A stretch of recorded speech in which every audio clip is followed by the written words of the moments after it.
Peace, y'all. So today I want to talk to you about shifting your energy and changing your habits. So there are so many times we're caught in negative patterns and we really don't realize it until something bad happens. And it's important that we get to the point that we can actually correct these things before they happen or as they're happening. Now, to do this, we have to have a greater sense of awareness of ourselves, of stillness, and of who we want to choose to be in life. So, I always refer to this person that we want to be as our higher self or our future self. And it's important that we constantly check in with that person and see if we are moving in alignment with the way that person would act or the way they would respond and even the feelings that they would have. So oftentimes I catch myself whenever I'm in a state of fear or in a state of thinking that I am in lack of something, and I'm quick to replace that with a feeling of love or replenishment or just simply understanding where exactly that fear is coming from in the first place so that I'm able to find my inner child in that moment and give her the love and the care that she needs, because whenever we are feeling some degree of fear, which can show up as anger or irrationality or anything of that sort, it's coming from a state of disconnection with that inner child, of her thinking that she's in danger, or if you're a man, of him thinking that he's in danger and therefore has to be in survival mode, which is one of these negative capacities. So in identifying these, it's important that we just take a moment to breathe when we are triggered. Just take a moment to breathe and to assess, okay, I'm feeling very negative in some way. Why? Where is it coming from? What caused this? What do I now need to do to mitigate this or to not make it better? Because sometimes we actually just need to sit with the emotion to listen. Emotion is energy in motion. So sometimes that energy just has a message to deliver us, and we just need to listen to that and allow it to flow through our vessel and not be so consumed by it that we begin acting in a way that is against our best interests. And this is when we access that higher self. And we ask ourselves, well, what would the wiser adult version of me, compared to your inner child who's probably freaking out in that moment, what would the wiser adult version of me tell this child right now? What does this child need? Because there is some way that that child is calling to you in that moment or reacting to a previous experience of pain that needs to be soothed and seen through the wise eyes of your adult or higher self. And that is why the reaction is happening, because there's something that needs to be integrated. Now, I don't like to use the term healed because we are already whole. There's not healing that needs to happen. There's integration, or this sense of gathering a certain painful experience and allowing it to become one with us, in the sense that it's going to teach us what we need to learn from it, rather than saying, oh, I need to be healed, because you're not damaged. You're whole and you're beautiful and complete as you are. There are certain things that you have experienced that you have to integrate. We have all experience that we have to integrate. And it's very important that we take this time to just sit with ourselves and understand which of those parts those are and how to listen deeply and give ourselves what we need in that moment. So a great practice for this is also meditation. Literally just sitting with yourself, being quiet, eyes closed, and focusing on deep breathing. Because a large part of why we react so terribly sometimes in situations is because we are not breathing. So the brain actually does not have enough oxygen for us to make rational decisions. So physiologically, we actually have to give ourselves that advantage of breathing so that we can keep our rationality and be able to respond rather than react to a situation. And in that same sense, it's important to understand that we always have the power to alter our energy, to change our energy. So if you ever feel like you're stuck in a negative place or some sort of funk that you can't get out of, there are so many ways that we can change how we were feeling and move more into our divine masculine or our divine feminine and act from that place of a higher self. So one way I really enjoy, if you have access, is a cold shower. Anytime I'm feeling lazy or sluggish or like I really just don't want to do anything or am procrastinating, anything of this nature, if I take a cold shower, I immediately snap back into my presence. It's just something that takes you so much out of your head into your body that you immediately snap back. This pretty much goes for anything that's going to be widely uncomfortable. You don't have a choice other than to come back down into your physical body, because now you are feeling something so intense and so shocking that you don't have time to wander outside of the head. So that will always shift your energy. Exercise is another thing, again, because we are getting uncomfortable. We have to ground ourselves physically in our body, and the energy changes there as well. Another way is, again, meditation. Grounding, putting yourself in this mode of stillness, even if it's just 5-10 minutes, allowing yourself to just be still, because sometimes our mind is moving so much and it takes so much of our peace away that we actually lose the gift of presence. And the gift of presence is what keeps us joyful and what keeps us in gratitude. So gratitude is also another practice that we can use to mitigate our energy and just allows us to have more joy in life, because when we start to look at the glass as half empty rather than half full, we only start to see lack in every day. When we're able to see the glass as half full and we really see the joy and the magic that lines every single day, then we understand how blessed we really are, and the energy just shifts. Like even now, as soon as I said that, I started feeling more into gratitude, and my energy just shifted.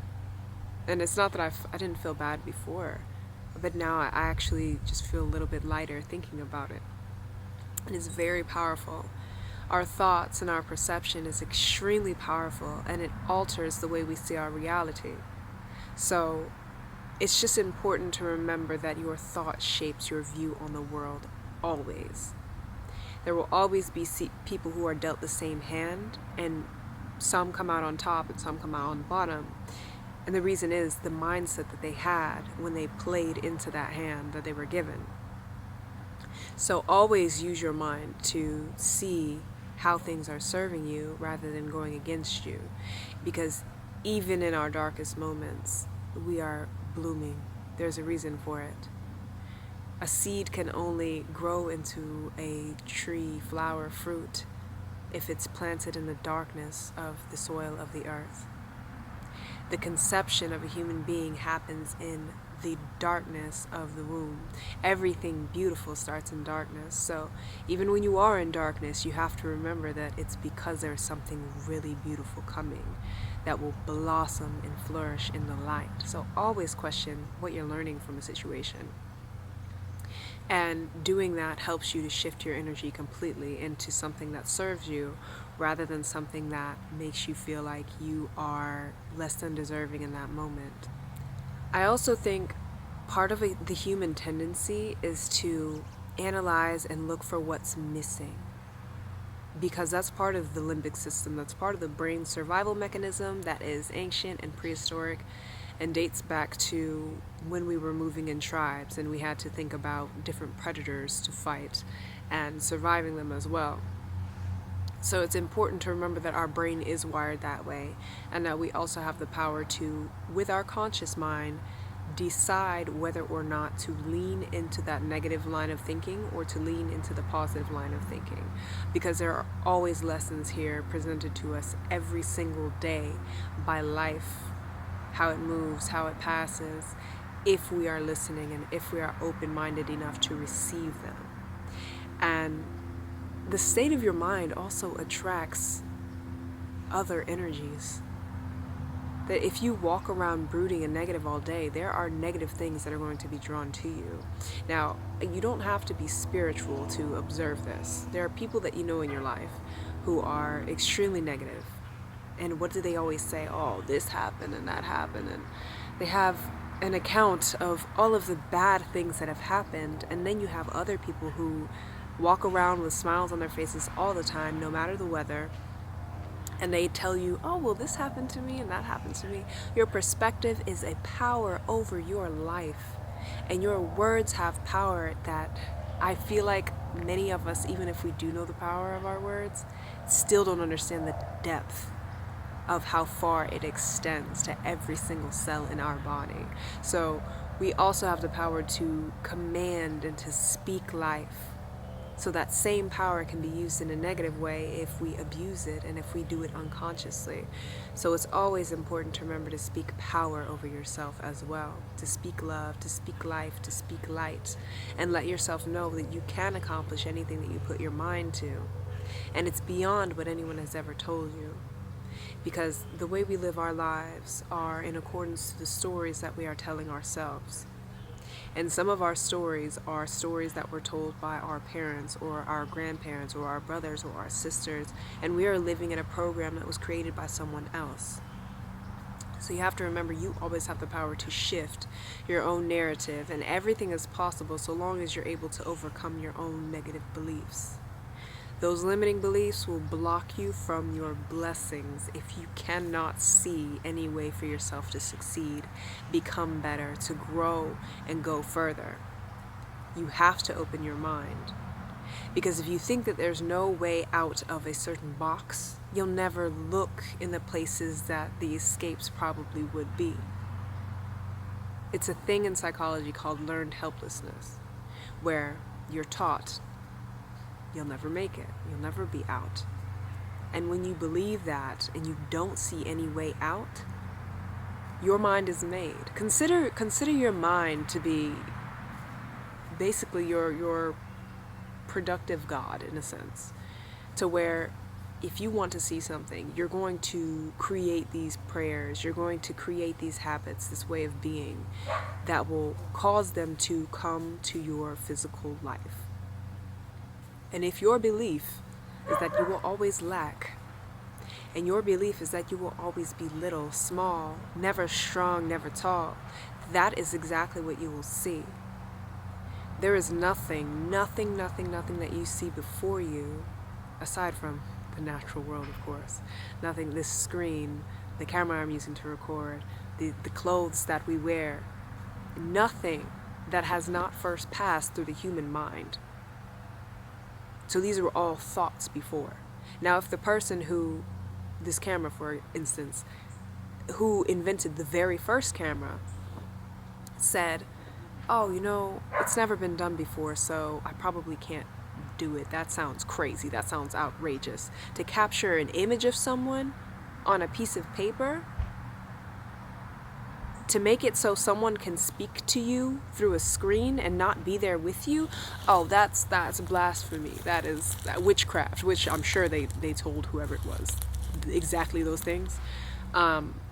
If this person subscribed to that and said, no, you know what, they're right, I'm going to stay in this box, we wouldn't be here. We wouldn't have these things. So you have to believe and you have to see beyond and shift your energy in those moments that you feel low, to remember that you have the power to create anything that you want to create here. You literally just have to apply yourself to it and believe it with your whole heart and envision it on the way. We have so much power here, especially when we work together. So just remember that you always have the power to shift your energy, and there are so many ways to do it. Another one is eating good food. Always.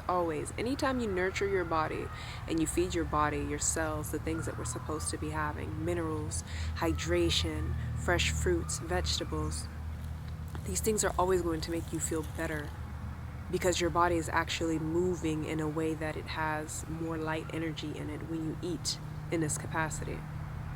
So everything is down to the cell, everything is connected. So if you keep these cellular structures energized with proper food, natural food, unprocessed food, that it knows how to use as building blocks to rebuild itself. This dog, what do you want to say right now? Okay, I think he's done. But down to the cell, everything is part of our manifestation. Everything is part of our existence, our life, our creative process, because our body is always recreating itself in general. You have the power to remove anything you don't want from your psychology, from your physiology. It's just a matter of the work, the time, the consistency that you're willing to put in. We can achieve anything that we want to achieve here. Your mind is so powerful, and we have the full capacity to shift our energy all day, every day. It just takes conscious effort. So I hope this was helpful for you all, and I'm excited to see how we shift energy on a mass scale in the coming days, weeks, months, years. And till next time, peace and love.